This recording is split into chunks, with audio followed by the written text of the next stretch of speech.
Wing Point Golf and Country Club, step 2 in our process for spring aerification on greens. We sanded the greens earlier, allowed the sand to dry. Once it dried, now we're solid tining over the top. The sand moves into the holes almost immediately after the hole's punched. The windrow attachment behind helps put the sand in the holes immediately. We follow this up with some blowers.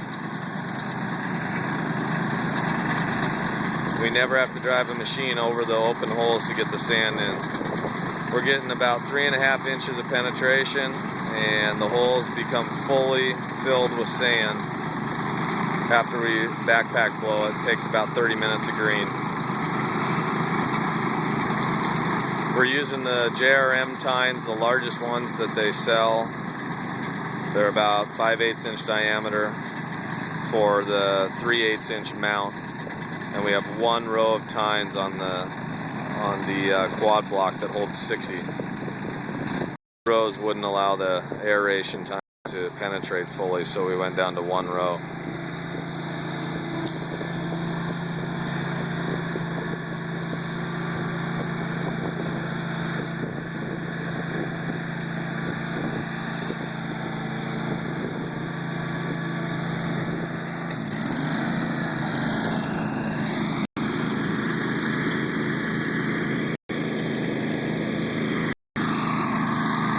We're using level-on attachments to incorporate the sand into the holes by hand, and backpack blowers.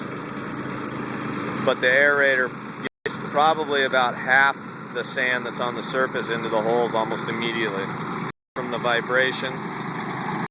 Row attachments.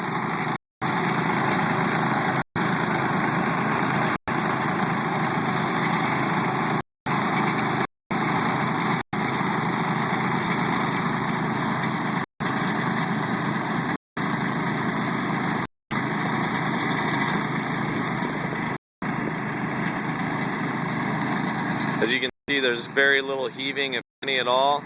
We rolled the greens twice afterwards, and we had no tire tracking. We still haven't taken a machine on the greens after we've punched a hole. So they're completely filled with sand. There's no rutting whatsoever.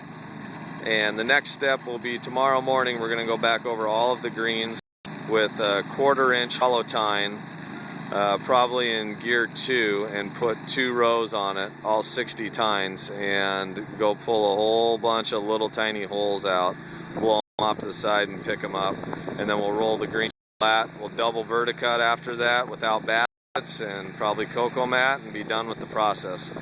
All in all, it was probably 2.5 days worth of work, but very easy, very quick, very non-invasive, and the recovery should be really good.